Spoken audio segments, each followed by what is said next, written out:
pag-uusapan po natin ngayon, ito yung sa Committee on Foreign Relations po, i-discuss natin ang clarification of the involvement and the roles of the ICC, the Interpol, and the various government agencies in the arrest of former President Rodrigo Roa Duterte, confirmation that measures were taken to ensure that the rights of the former president under domestic laws and relevant treaties were properly protected, and lastly, that such other matters that may aid the committee in crafting necessary legislation on the coordination between Philippine authorities and international tribunals and law enforcement organizations.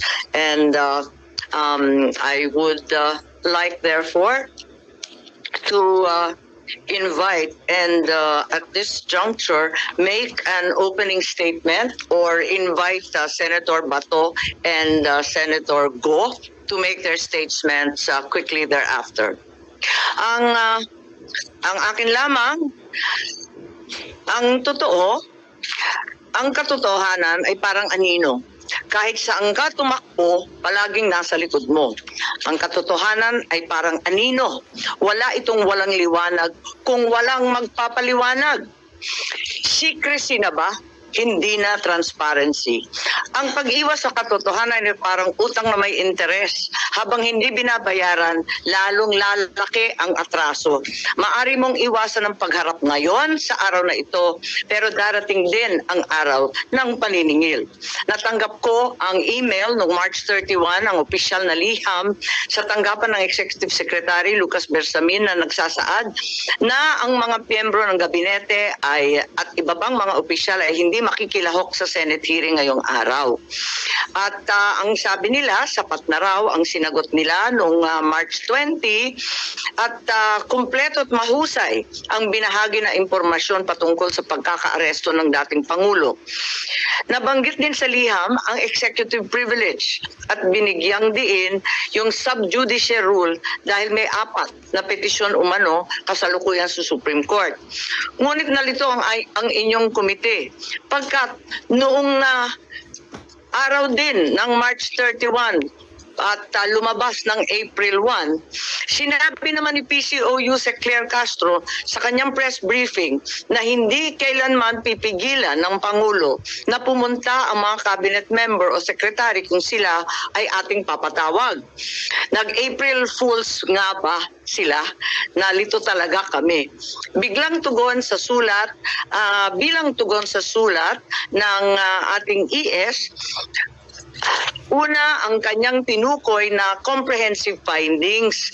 This was the letter, this was mentioned in the letter, but my findings were very clearly preliminary findings, which is the reason for the second hearing.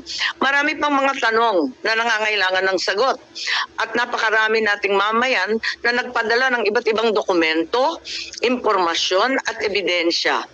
That pagkakataon sana ang hearing na ito para magpaliwanag ang ating mga cabinet members sa taong bayan. Sa usapin namin ng sub judice, alam natin at alam higit sa lahat ng ating dating Chief Justice na ang Korte Suprema na mismo ang nagsabi na hindi ito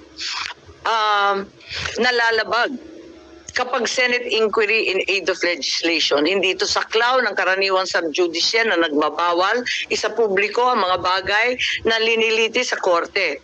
Mahalaga ang legislative inquiry sa paghubog at pagpapatatag ng ating mga batas.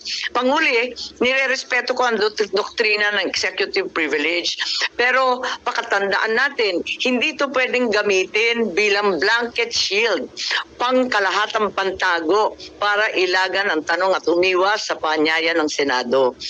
Itong landmark case na kabisado naman natin, Senate versus Ermita, nagtakda ng saklaw ng executive privilege. Nagsasaad na bagamat pwedeng gamitin ng ehekutibo ang pribilehyo niya mga investigasyon ginagawa sa Congress, maaari rin mapasawalang bisa kung ang impormasyon hinihingi ay mahalaga sa tungkulin ng Kongreso sa paggawa ng batas o pagsagawa ng aming oversight function.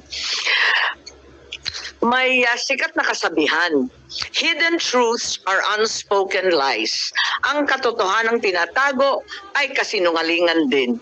At mukhang ganun ang nangyayari ngayon sa pagtatago ng katotohanan gamit ang executive privilege at sub judice, nagmimistula tuloy na may cover up sa mga nangyayari. Ngayon, inaanyayahan ko si Senator Bato at si Senator Go na mag-preliminary statement din po. Thank you, Madam Chair. What we have right now in front of us are empty chairs. Itong ginawa ng mga opisyalis from the executive branch of government is a total snub to, as far as we are concerned. And ito'y tahasang pagbaliwala sa doktrina ng checks and balances ng ating gobyerno. Kung ayaw na mag-attend ng hearing, ibig sabihin, ayaw na nilang magpapacheck sa atin na co-equal branch of government. So what will happen to this? Pag tuluyang ganito ang mangyayari is, I think we are now on the verge of a constitutional crisis kapag tuluyan nilang i-snub yung ating imbitasyon. Wala na mangyari. Wala na respetuhan ito sa isang kapwa co-equal branch of government. So, Madam Chair, I would like to move that we issue subpoena to these government officials to require their presence in the next hearing. Kung meron ka pang gaganaping hearing, dapat masampina ito sila para magkaalaman. Klaruhin natin ito. Ay, maraming salamat, Senator Ronald De La Rosa. Actually, dalawa yung subpoena na pinapapirma ko sana kay SP Cheese. Isa para kay Prosecutor Fadulion at ikalawa para sa head ng ating Air Force, si General Cordera. Pero yung dalawa, hindi ko pa natatanggap na pirmado. Ang sinabi ni SP, pinadala na daw niya sa legal ng Senado. Pero hanggang ngayon, wala pa rin tayo natatanggap. Follow up natin, Madam Chair, kasi alam mo, if this situation is left unchecked, ang mangyayari sa atin dito is hayaan na lang natin na meron tayong Philippine National Police na patuloy na nilalabag yung ating konstitusyon at ang ating mga batas. Hindi po maganda ito, Madam Chair. Kaya nag-exist yung Senado, in particular, yung buong Kongreso, para meron tayong checks and balances.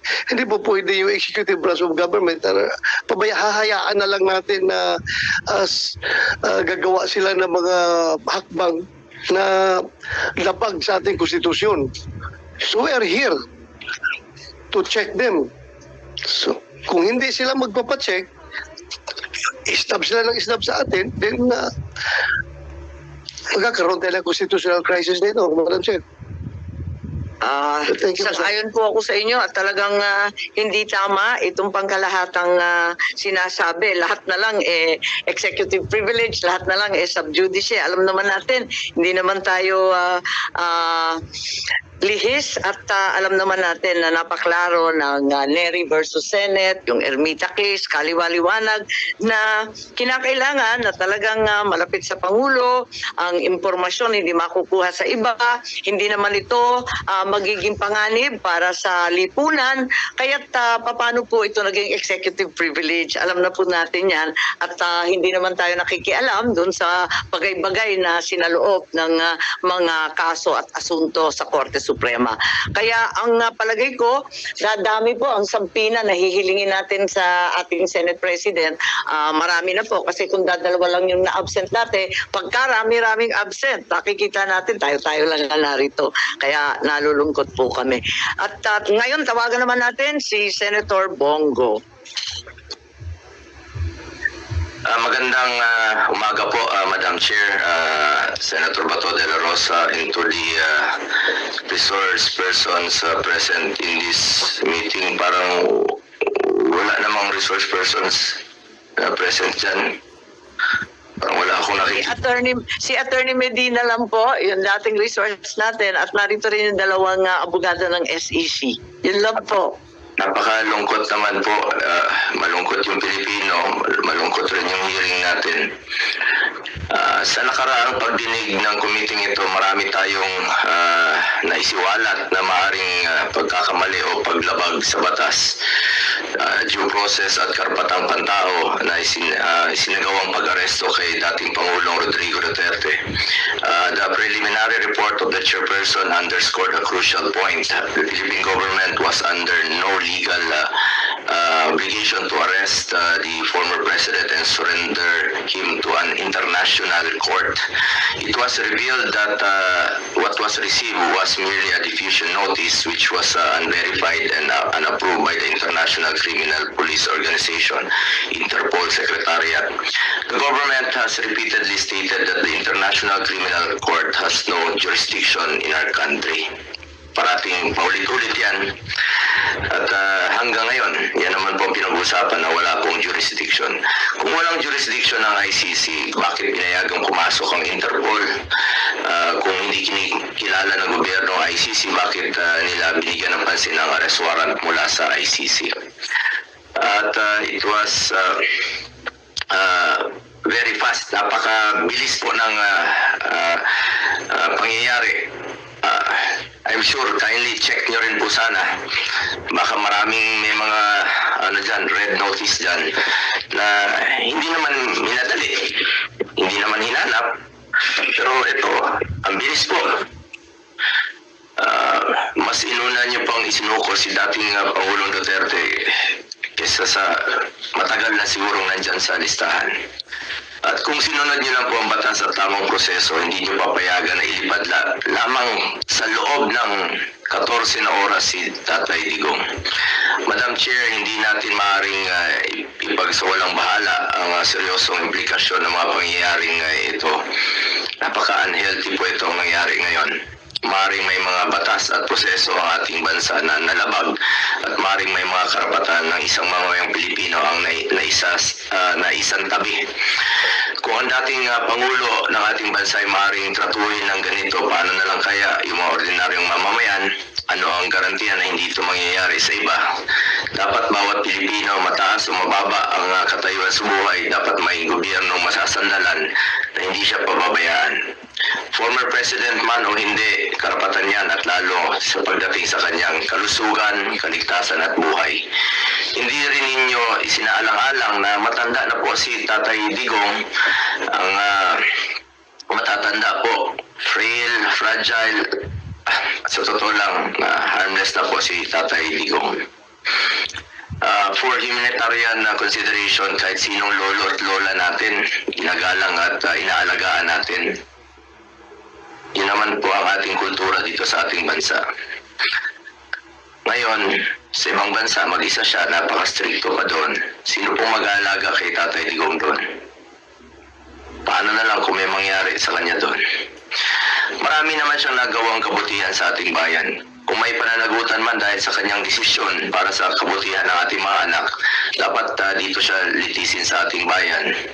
At mas alam niyo po, ang Pilipino po ang dapat humusga sa kanya. Kung ano yung nagawa niya po sa nakaraang 6 na taon, kung nakakalakad ba yung mga ating anak na hindi nasasaktan at ligtas. Mga OFWs, kampante po sila na nakakalakad ang kanilang mga anak na hindi nasasaktan sa gabi at hindi nababastos. May peace of mind sila while working abroad. Sa huli, bagamat doon na si Tatay Digong ng buong tapang na hinaharap ang kasong isinampa sa kanya tulad ng kanyang paulit-ulit na ipinangako, napakasakit po sa dibdib na malayo sa kanyang bayan. Ang importante ngayon po ay makauwi si Tatay Digong dito sa ating sariling bansa. Dito niya harapin kung anumang inaakusa sa kanya dahil ilang beses naman niyang sinabi, he takes full responsibility sa kung anumang pananagutan nung kanyang nakaraang termino. Madam Chair, sa mga kasamahan ko, kahit araw-araw pa tayong mag-hearing dito, I'm willing to participate. Pakiusap ko lang po sa inyo, sana matulungan, please bring him home. Marami pong nangungulila, marami pong nasasaktan. mga kababayan. Noong nakaraang hearing, nasa Zoom lamang po ako dahil hindi ko kayang humarap sa ilang personnel na mataas ang respeto ko.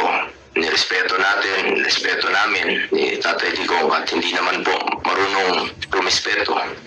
Ngayon naman po, hindi lang po ako tinakbuhan noon. Kaya naman, tinakbuhan na naman ng komite. Wala sila. Nabanggit po ni Senator Bato de la Rosa kanina, respeto naman natin, no, na nag-invoke po ang ilan ng executive privilege, may mga excuses. Pero bakit ganon hindi pantay? Kung ang ordinaryong mga vlogger, police, local officials, pinapatawag kung ayaw pumunta na ko-contempt, parang hindi naman po yata patas. As I have said before, March 11 is indeed the saddest day in our recent history. But the saddest part is, after 23 days, mukhang hindi pa rin natatapos ang lungkot na nararamdaman ng taong bayan na naulila dahil sa nawalan sila ng taong itinuring nating tatay. At hanggang ngayon, hindi pa rin nakaka-uwi si Tatay Digong, hindi pa rin ninyo nabibigyan ng klarong eksplanasyon kung bakit kailangan humantong sa sitwasyon na ganito. Pagkatapos nyong ilang beses sabihin na walang jurisdiction, bakit po isinuko? Meron naman tayong working judicial system, panagutin sa ating sariling korte. Pero nangyari pa rin ang hindi dapat mangyari. Nakakalungkot po. For the sake of our country, sana hindi na po maulit ang nangyari. Dahil ang pangyayaring ito hindi lamang tungkol sa isang tao, ito po'y tungkol sa respeto sa ating batas, sa ating soberanya, at sa dignidad ng bawat Pilipino. Maraming salamat po, Madam Chair, at sa mga kababayan nating nakikinig. Maraming salamat, Senator Bongo, at talagang lahat kami ay nalulungkot. At wala tayong testigo na sumipot. Nakakayamot naman talaga. At gusto ko nga sana, nung una, na magpadala ng subpoena para kay Prosecutor Fadulio ng DOJ at saka doon sa Air Force natin, si General Cordura, dahil nga doon sa Villamor. Subalit, sa kabila ng sinasabi ng Senate President na pinapatawag niya ang legal, wala pa rin yung subpoena na pirmado. Ngayon, sa araw na ito, palibasa nga hindi nagsiputan halos lahat ng mga opisyal, mapipilitan tayo magpa-subpoena na naman, pero kinakailangan natin ang pirma ni Senate President. Nung sub-judice, pati yung executive privilege, kasi naging cabinet member nga kayo at talagang may limitasyon yon. Mag-umpisa tayo kung hahayaan ninyo ng chronological, at nais ko lang ipakita na sa kaguluhan nung nakaraang taon, sa Mayo pa lamang nagkaroon na ng briefer tungkol sa aresto ni Presidente Duterte. Hindi tama yung sinasabi na walang kinalaman ng Pilipinas dito. Ilang beses tinatanggi ng ating mga opisyal, sana narito sila para ipaliwanag. Subalit nag-press release po ang liwaliwanag nung DOJ Assistant Secretary Miko Clavano, May 8 ang kanyang mga press release, at sa kalagitnaan ng kaguluhan tungkol sa PI, yung ating People's Initiative, sa kaguluhan ng Davao at Maisog rallies, ay biglang nagkaroon ng bagong briefer na ginagawa ng DOJ. Ito ay unang-una for the potential arrest of President Duterte, ikalawa ang pagbabalik ng Pilipinas sa ICC. Maliwanag na last year pa, May of 2024, nag-umpisa na ito. At sabi rito, aware naman tayo na yung policy ay hindi papasukin ng ICC. Pero posible naman mag-iba. So, yun Yun ang nakakaabala dito. Mayo pa lang, pinaplano na yata ito. At kahit sinasabi ng ating kagalang-galang Secretary of Justice, sana narito siya, sabi niya, labas-masok ang dayuhan sa Pilipinas. Libo-libo sila, daan-libo pa ang pumapasok na waring di natin nalalaman. Ngunit, kilala ng ating Bureau of Immigration ang ilang ICC, mga tauhan na klaro na pumasok dito. Unang-una, maliwanag, si Maya Destura Bracken. Dumating noong October 4, 2024. Siya ay galing US at interpreter siya noong ICC. Maliwanag po yan. At maliwanag din na dumating siya sa Pilipinas. Ikalawa, andito din yung protection expert para ipagtanggol ang mga testigo. Ang pangalan, William Rosato, dumating sa Pilipinas October 15, 2024. Mahabang pagpaplano to. Nakita din natin na may dumating din na isa pang protection expert at iba pang mga dumating na si Amir John Kasam. Dumating October 20. At yung investigador dumating din sa October 24. Siya yung huli. Ang huling ICC na nasa record ko, October 24, Glenn Roderick Thomas Cala.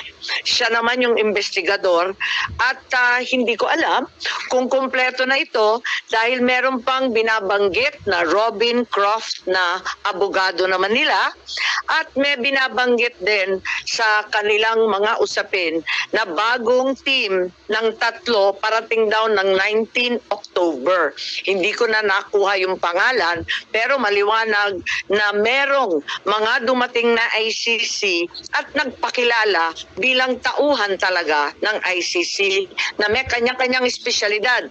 May protection expert, may investigador, may interpreter, may abogado. Klaro po yun at itinira, hindi natin sa sigurado ang binabanggit at sinulat nila sa kanilang immigration papers, Midas Hotel, Raffles Hotel, Diamond Hotel. Humingi rin sila ng protection detail and transport sa Pilipinas. So maliwanag na ang Pilipinas ay tumulong at talagang nagpakita ng partisipasyon. Matagal na ito, Mayo pa, tapos October pa, kaya nagtataka po tayo kung bakit tinatanggi ng ating mga opisyal na may ganito. I also received information na yung ICC personnel pala may agenda, may mga impormasyon galing sa administrasyon na hinihingi. Ang mga hinihingi nila sa agenda nila, unang-una bank account records June 2016 to 2019 ng isang Peter Parungo.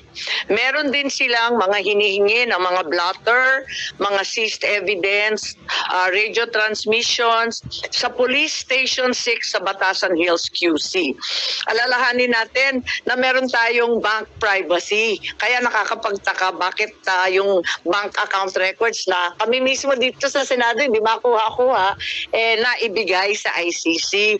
Pati na rin yung mga tactical operations ng pulis, pati na rin yung records ng East Avenue Medical Center sa lahat ng dead on arrival between July 2016 to 31, 2017, lahat ng detalye ng postmortem autopsy at mga inspeksyon. Sana ipapatanong ko to sa ating kapulisan. Sabi nga ni Senator Cayetano, hindi naman yan sakop ng executive privilege pagkat hindi naman cabinet rank.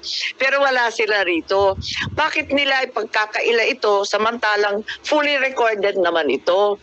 Ang liwaliwanag naman ito. Huwag na tayo magbulahan. Tapos, itong agenda na sinasabing hiningi, siya rin ang lumitaw sa application for warrant ng ICC prosecutor. Sa madaling sabi, ang kaso sa ICC ay base sa ebidensyang binigay ng pamahalaan ng Pilipinas.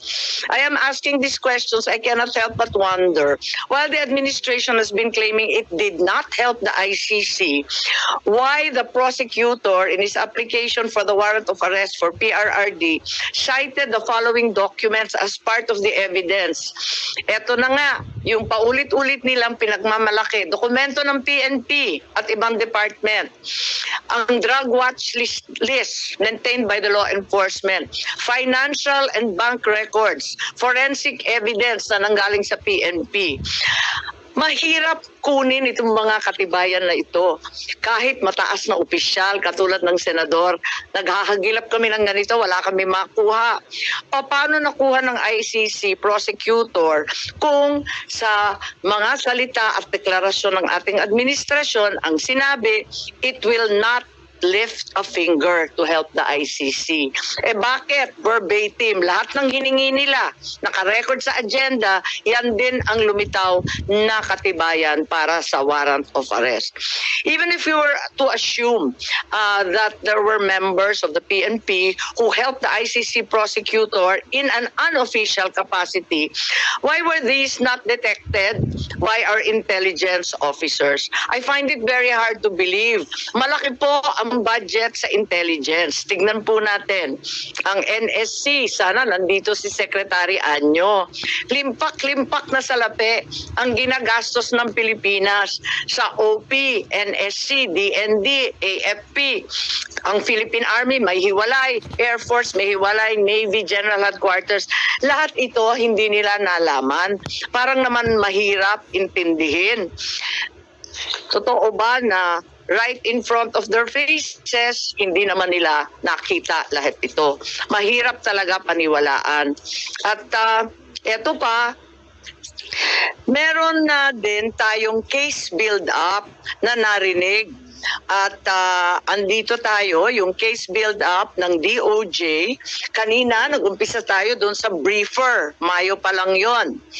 Pagkatapos ng briefer, nagkaroon ng maliwanag November 4, Department Order ng DOJ na nagtatatag ng task force to investigate, create a case build-up, and file the appropriate criminal charges.